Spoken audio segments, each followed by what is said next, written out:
Comment ajouter quelques options végétariennes à notre semaine? Quelles sont les 10 meilleures raisons de faire de l'activité physique et comment se sortir du cercle vicieux de la procrastination? Cette semaine, à Questions Santé, on répond à toutes ces questions avec la nutritionniste Véronique Ouellette-Saint-Denis, avec le kinésiologue Stéphane Ouimette et avec la doctorante en psychologie Audrey Saint-Onge. Et je termine l'émission en parlant du cancer du sein avec une battante de la région qui a reçu son diagnostic à l'âge de 38 ans.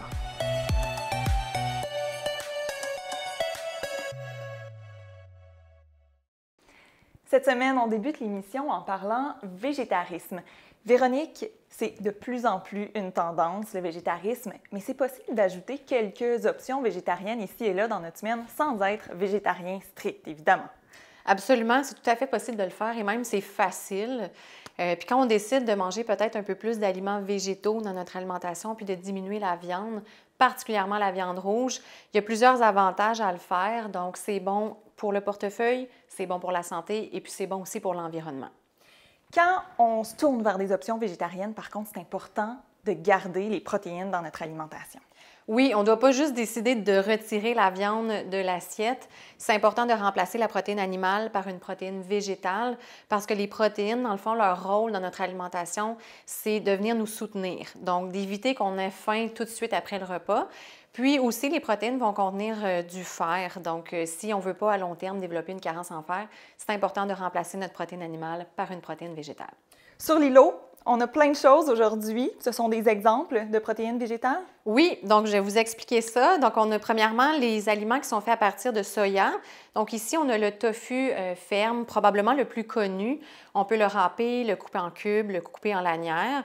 On a son petit frère ici, le tofu soyeux, donc il est vraiment beaucoup plus mou, qui se coupe très bien, qui peut s'ajouter facilement dans un smoothie ou dans un pudding, par exemple. On a aussi le tempeh, qui est aussi produit à partir de soya, mais qui est fermenté. Donc, il ressemble à un bloc de tofu, mais le goût, la texture, c'est différent. Ensuite, on a la protéine végétale texturée, qui est faite à partir de farine de soya dégraissée. Ce qui est intéressant, c'est un sous-produit de la fabrication de l'huile de soya. Donc, c'est un petit peu un aliment anti-gaspi. On doit la réhydrater avant de la mettre dans une recette. Donc, une fois réhydratée, ça ressemble à ça ici. Très, très intéressant. Oui, ça ressemble un peu à de la viande. Oui, ça va prendre un petit peu la texture de la viande hachée. Donc, ça peut remplacer dans, disons, un plat de pâtes, la viande hachée qu'on aurait mis. On peut mettre la petite protéine végétale texturée. Ensuite, on a la famille des légumineuses, donc lentilles, haricots rouges, pois chiches, haricots blancs, haricots noirs. Ils peuvent très, très bien remplacer la viande dans un repas. On a aussi la grande famille des noix et des graines. Donc, vous voyez les noix de Grenoble, les amandes. On va avoir aussi la graine de tournesol, noix de cajou. On peut les ajouter dans une salade, dans une soupe, etc. Les arachides aussi?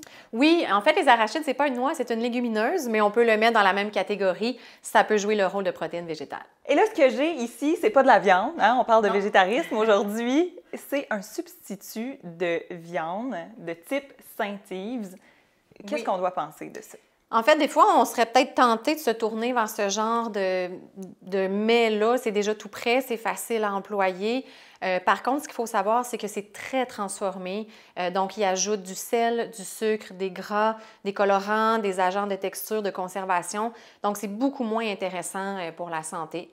Donc, si vraiment on veut manger un peu plus végé, on est mieux d'y aller dans des protéines comme ça, brutes, puis les transformer nous-mêmes. Alors, c'est dit, on essaie d'éviter un peu ça, mais tu sais, si c'est pour des raisons environnementales, peut-être que ça peut répondre à notre besoin aussi d'aller vers le végétarisme. Oui, mais c'est tellement facile de cuisiner nous-mêmes. Tout à fait. Véronique, alors si on veut débuter ça, le végétarisme ou quelques options dans notre semaine, on se tourne vers quelle recette d'abord? Recettes faciles, recettes qui sont bonnes au goût aussi. Oui, bien tu sais, vu qu'on parlait de la boulette, on peut se faire des burgers végétariens à la maison, donc on soit à partir de tofu, de lentilles ou d'haricots.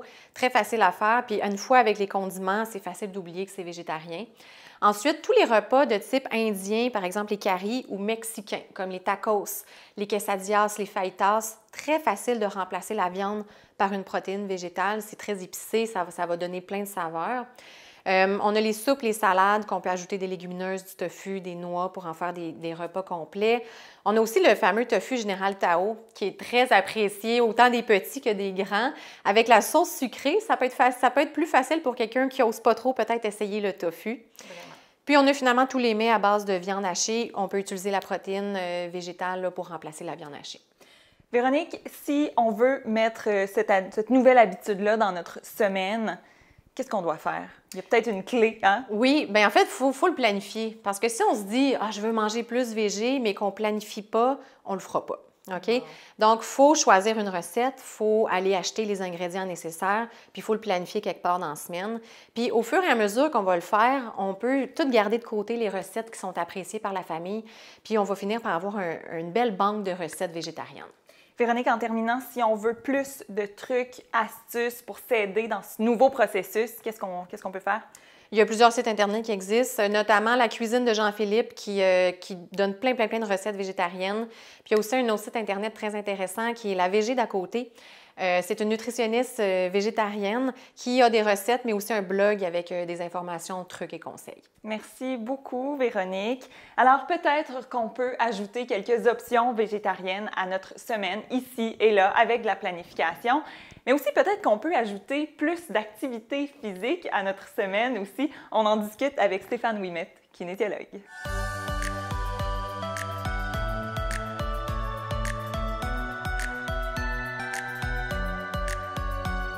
Vous le savez, je le sais, l'activité physique, ça comporte plusieurs bienfaits sur notre santé, mais malgré tout, la majorité des Canadiens n'atteignent pas les cibles recommandées.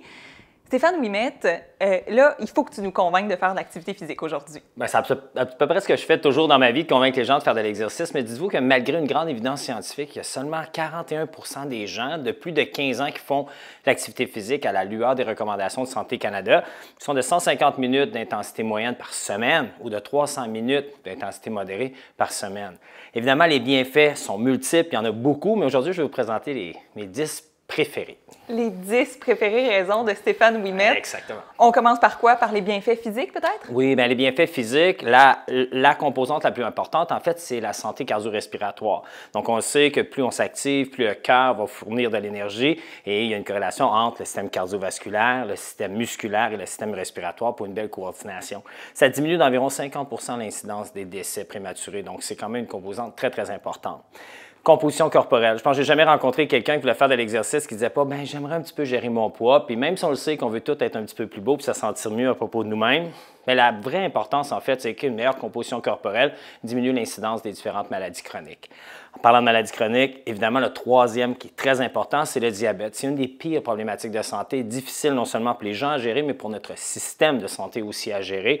Donc, c'est environ 50 % là, juste un 30 minutes d'exercice par jour peut diminuer de 50 % cette maladie-là qui affecte beaucoup et de plus en plus de gens. Oui, il y en a beaucoup qui ont le diabète quand même dans notre société. Fait que là, si on peut résumer les 3 premières raisons, on a dit santé du cœur, absolument, hein, santé pulmonaire oui, aussi. Ensuite, composition corporelle, moins de lipides. Ça diminue ensuite les maladies chroniques. Donc ça, quand même, déjà, moi, je suis convaincue. Déjà bien parti. Bien évidemment, il y a aussi des incidences importantes sur le système musculo-squelettique. Donc, on parle souvent d'arthrose, on parle aussi d'ostéoporose. Donc, faire de l'exercice va nous aider à ralentir ce développement-là. Lorsqu'on parle de problématiques musculo-squelettiques, on parle aussi de posture. Donc, la posture, c'est une corrélation très importante avec les différentes douleurs chroniques. Donc, une meilleure posture égale moins de douleurs chroniques.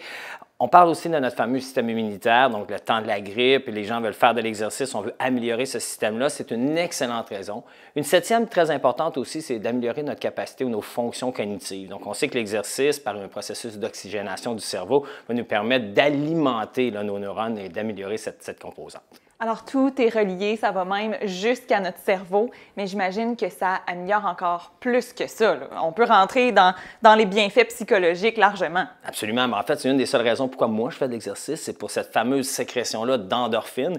On sait que les endorphines, ça a un effet euphorique, donc les gens vont faire de l'exercice pour leur donner du plaisir, donc l'euphorie, en même temps anxiolytique. Donc, moi j'appelle ça la gestion de l'humeur, donc les gens qui sont aux prises avec dépression, anxiété, stress. On est dans une société qui va vite puis qui malheureusement malheureusement, ont beaucoup de ces effets-là. Donc, l'activité physique anxiolytique, très important. On sait aussi que ça a un effet antalgique. Donc, si on est aux prises avec la douleur chronique, puis beaucoup de gens sont aux prises avec cette douleur-là. Antalgique, qu'est-ce que tu veux dire? Ça veut dire que lorsque le corps sécrète cette hormone-là, ça vient masquer la douleur. Donc, même si la douleur elle est présente, le cerveau la reconnaît un petit peu moins. Donc, c'est comme notre propre petit médicament qu'on peut se fournir nous-mêmes. On joue un tour! Exactement. Puis finalement, ben, c'est quand même la prescription numéro 1 anti-fatigue. Donc, les gens qui voient beaucoup, font beaucoup de fatigue, sont fatigués pour le travail, les enfants ou toute la vie qui va vite. Encore une fois, l'activité physique va venir nous aider à diminuer cette fatigue-là. Et une super bonne raison, c'est l'estime de soi. Donc, lorsqu'on rencontre les gens qui vont faire de l'exercice, moi, je les croise souvent, qui disent « Hey Stéphane, j'ai commencé à faire de l'exercice, je me sens bien dans ma peau. » Puis ça, juste en soi, c'est vraiment une excellente idée. Et je pense que ça joue aussi pour les enfants. Hein? C'est un moyen de développer l'estime de soi chez les Absolument, enfants, de les mettre dans des activités sportives. Oui, très bon point. Et on passe à d'autres choses. Là, on a nommé les besoins, les bienfaits, en fait, physiques, bienfaits psychologiques, et on peut aller jusqu'aux bienfaits sociaux. Bien, moi, le grand mon travail, il se passe avec une clientèle de 55 ans et plus, puis on sait qu'on vit tous, beaucoup de gens vivent l'isolement. Donc, cette fameuse, on reste seul, on perd des gens proches de nous.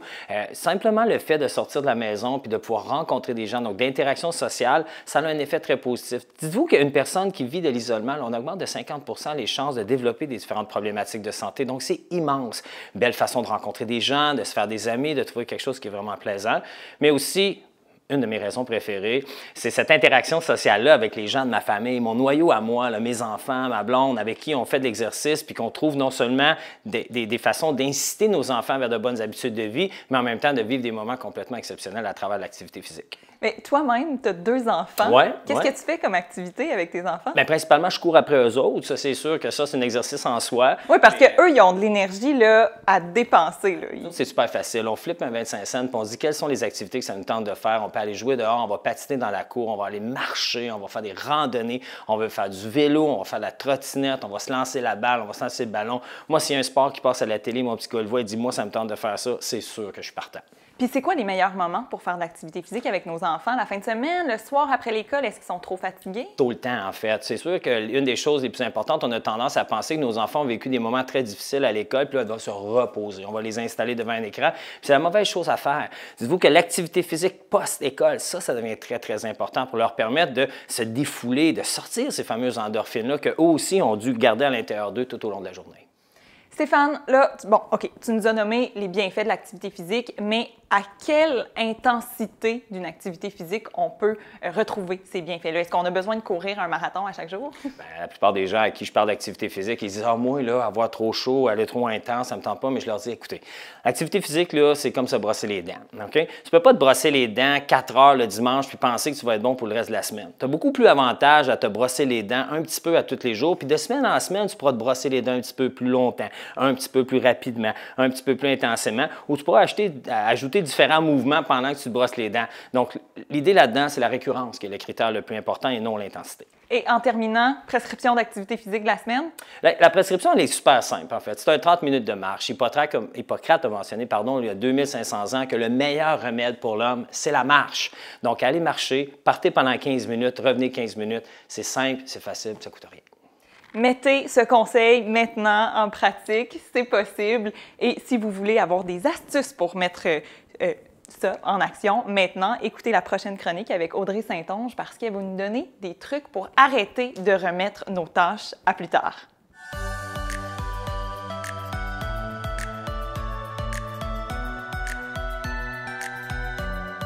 Audrey Saint-Onge, tu as une confession à nous faire aujourd'hui et je crois que je pourrais faire la même confession et plusieurs personnes à la maison. Je crois que ça pourrait être la même chose aussi. Qu'est-ce que c'est que cette confession? Bien, j'ai un aveu à vous faire parce que ça me pesait lourd sur la conscience puis je devrais le partager. Je suis coupable de remettre les choses à plus tard et je ne peux pas m'en empêcher, même si je me dis que c'est la dernière fois, je recommence tout le temps. Remettre les choses à plus tard, en plus, ça, c'est commun, mais ça a un nom en plus, ça s'appelle de la procrastination. Et oui, c'est tellement commun que les gens ont mis un nom là-dessus et c'est vraiment un cercle vicieux. Donc, une fois qu'on s'embarque dans la procrastination, c'est difficile de s'en sortir. Donc, je vais vous expliquer un peu pourquoi ça nous arrive. Donc, premièrement, ça prend une tâche à accomplir. Souvent, on parle d'une tâche qui va être pas le fun. Ce ne sera pas plaisante parce que c'est rare qu'on remet à plus tard des choses qui nous tentent. Donc, ça va être plus, par exemple, du ménage, des tâches, un rapport à écrire, des courriels à envoyer, par exemple. fameux rapports. Oui. Et ces tâches-là vont nous amener des émotions, des pensées. Donc, par exemple, une pensée que je pourrais avoir quand je vois une tâche, c'est « Oh, ça me tente pas » ou « Oh, j'y arriverai jamais ». Et les émotions qui vont être associées, on parle d'anxiété, découragement, même de la colère des fois. Des fois, on ne sera pas content. Puis, l'être humain étant ce qu'il est, l'être humain déteste les émotions négatives et va tout faire pour les éviter. Façon facile d'éviter ces émotions-là. Effectivement, on ne fera pas les tâches et on va les remettre à plus tard. Ce qui va amener un soulagement. Donc, à court terme, ça va être super plaisant. On n'a plus de soucis. Sauf que, tu me vois venir, la tâche, elle n'est pas complétée. Donc, c'est un cercle vicieux parce que là, oui, à court terme, on va avoir moins d'émotions négatives, mais à long terme, on va devoir refaire face à cette tâche-là, ce qui va nous susciter d'autres émotions négatives. Et si on le fait pour 1, 2, 5, 10 tâches, bien, le problème augmente et notre cercle vicieux continue. Les émotions négatives sont vraiment au cœur du cercle vicieux de la procrastination. Mais là, il y a des trucs, hein? C'est pas, je veux dire, on peut s'en sortir. Oui, heureusement, il y a vraiment des techniques qu'on peut effectuer à la maison pour essayer de s'en sortir. Le premier truc, c'est tout simple, c'est attrapez-vous au moment où vous avez envie de procrastiner. Donc, quand vous avez envie de remettre les choses à plus tard, c'est de se dire « Oh, qu'est-ce que je me dis dans ma tête en ce moment? Est-ce que j'ai des pensées décourageantes? » Si vous avez des pensées comme « ça ne me tente pas, j'y arriverai pas », c'est d'essayer de changer ces pensées-là, donc de vous parler en ayant des pensées plus motivantes, plus engageantes, comme, par exemple, si je veux faire mon ménage, c'est de se dire « ça ne sera pas le fun de le faire maintenant, mais je sais que je vais avoir toute ma journée pour me reposer et faire ce que je veux par la suite. » On va être libre pour le reste de la journée, puis la tête va être libre aussi. On n'y pensera plus à cette tâche-là. Bien, exactement. Donc, on vient attaquer le problème à sa source, puis ensuite, les émotions négatives, après avoir fait la tâche, vont disparaître. Donc, c'est ça. C'est vraiment de se les créer, les émotions positives. On a le pouvoir de s'y créer. Exactement. Donc, juste avec une gymnastique mentale, on peut y arriver des fois à se motiver nous-mêmes. Un autre truc, ce serait de séparer la tâche en petites tâches. Oui, exactement, parce que moi, j'aime bien comparer les tâches avec des monstres ou des montagnes. Donc, des fois, le monstre est trop épeurant, la montagne est trop grosse, on a l'impression qu'on ne peut pas la franchir, qu'on ne peut pas accomplir la tâche, mais on se rend compte quand on s'arrête, on peut prendre un papier-crayon, de même écrire qu'est-ce que j'ai besoin de faire pour accomplir ma grosse tâche. Par exemple, si c'est de faire une recherche, un travail d'école, par exemple, on peut écrire point 1, décider de mon sujet, point 2, faire un plan, etc. Puis en l'écrivant comme ça vient faire que la tâche a de l'air moins menaçante puis plus franchissable parce qu'on l'a décortiqué en petites tâches. Ensuite, on peut gérer mieux notre temps aussi. Oui, c'est un incontournable, donc c'est un peu cliché, mais vraiment, là, vous pouvez prendre votre agenda et mettre des blocs de temps pour les activités que vous voulez faire. Pourquoi? Parce que, par exemple, si moi, je veux faire mon ménage, mais que je ne l'ai pas planifié dans mon horaire, bien, toute la semaine, je vais y penser. Donc, je vais arriver le lundi, je vais vouloir faire mon ménage, mais je suis fatiguée aujourd'hui, je vais le faire demain. Et ça nous amène des émotions. Des émotions négatives, donc la culpabilité, de l'anxiété. Puis là, le lendemain, mais j'ai une autre journée de travail, je vais être encore fatiguée, là, je vais voir mon ménage, je vais être découragée, je ne le ferai pas, je vais le faire demain. Et ainsi de suite toute la semaine. Tandis que si je le mets dans mon horaire, là, vraiment, vous pouvez prendre votre agenda puis l'écrire, là, ménage, le samedi matin. Mais là, du lundi au vendredi, je n'ai pas besoin d'y penser parce que je le sais que j'ai un moment dans ma semaine prévu pour ça. Fait que ça permet d'avoir beaucoup plus de détente et moins de culpabilité pendant la semaine. Merci beaucoup, Audrey Saint-Onge. On va essayer de s'alléger tout ça. On va essayer de se donner des périodes de repos, des périodes de procrastination. En fait, on appellerait ça comme ça, des périodes de procrastination. Parce que la procrastination, elle est correcte tant qu'on la planifie. Si je planifie de ne pas être productif, je ne vais pas vivre de culpabilité, je vais pouvoir pleinement me reposer et vivre du plaisir pendant ces périodes-là. Plaisir, productivité, tout ça, ça vient avec des périodes sans productivité, ça vient avec des périodes de repos. Je vous invite à rester là parce que on reçoit quelqu'un qui s'est permis de prendre du repos parce que le repos, c'est essentiel pour combattre la maladie. On reçoit quelqu'un qui a reçu un diagnostic de cancer du sein à l'âge de 38 ans. Merci à notre partenaire. Question Santé est réalisée dans une maison modèle de construction La Vérandrie.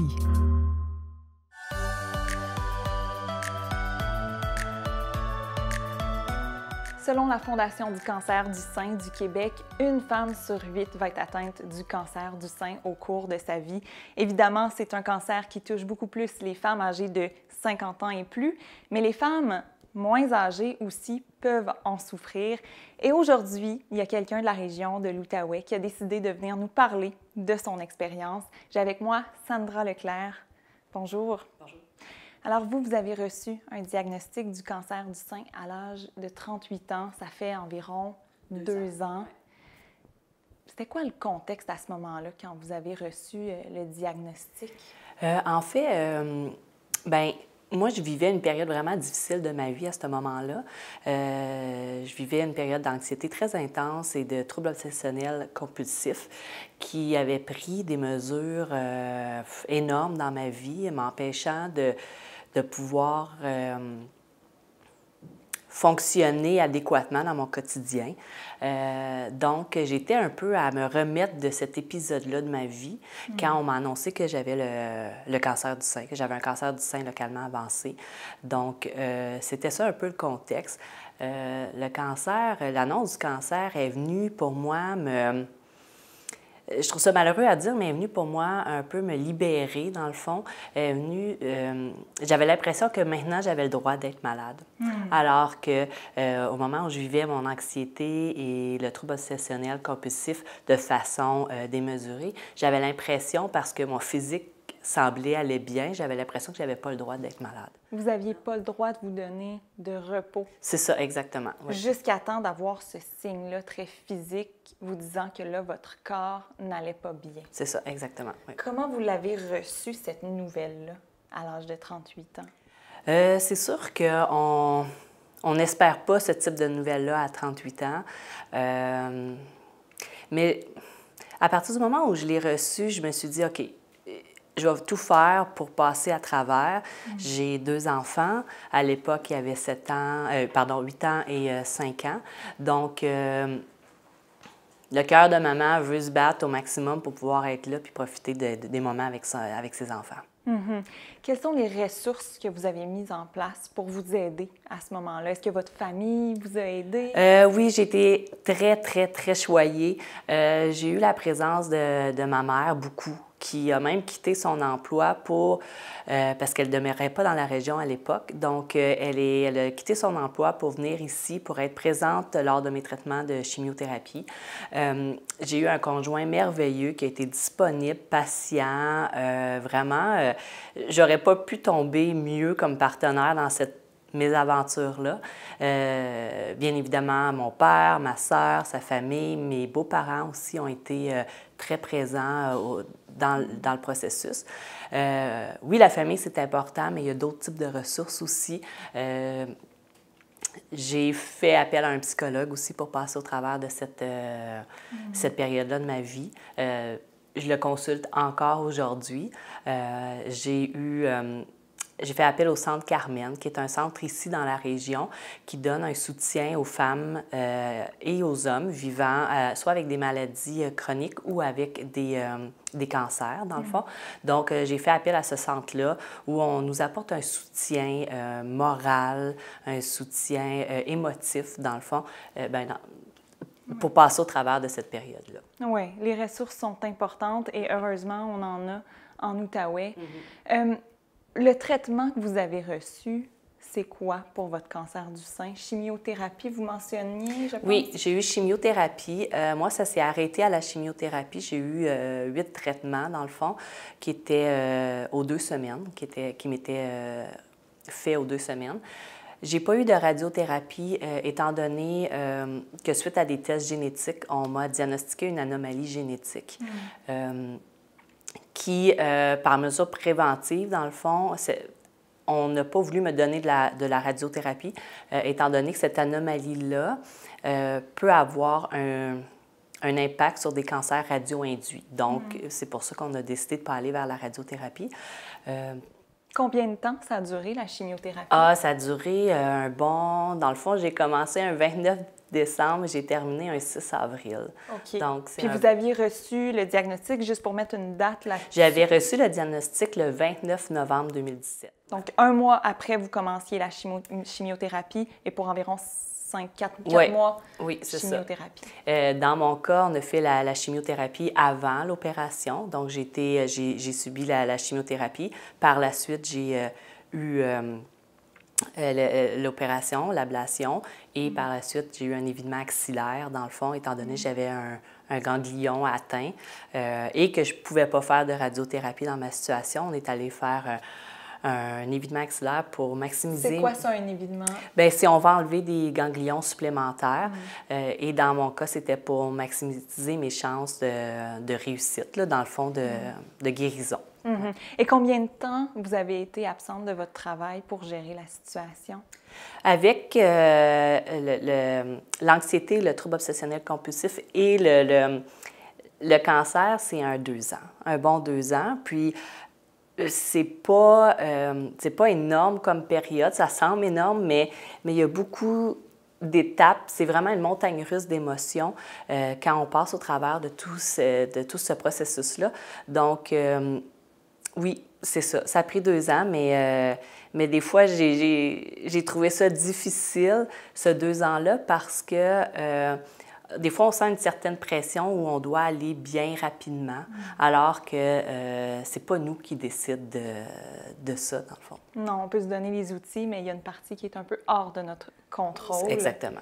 Aujourd'hui, ça va bien pour vous.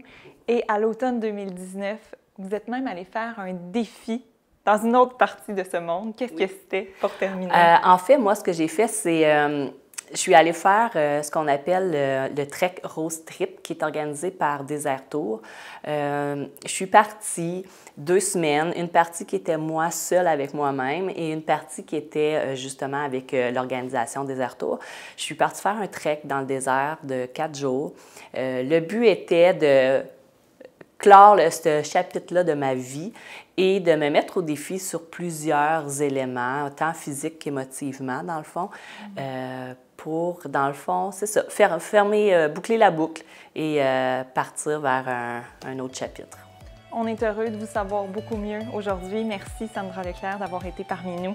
Et moi, je vous dis merci à la maison aussi d'avoir été avec nous. Je vous donne rendez-vous la semaine prochaine pour un autre épisode de Questions santé et on parlera notamment du système immunitaire.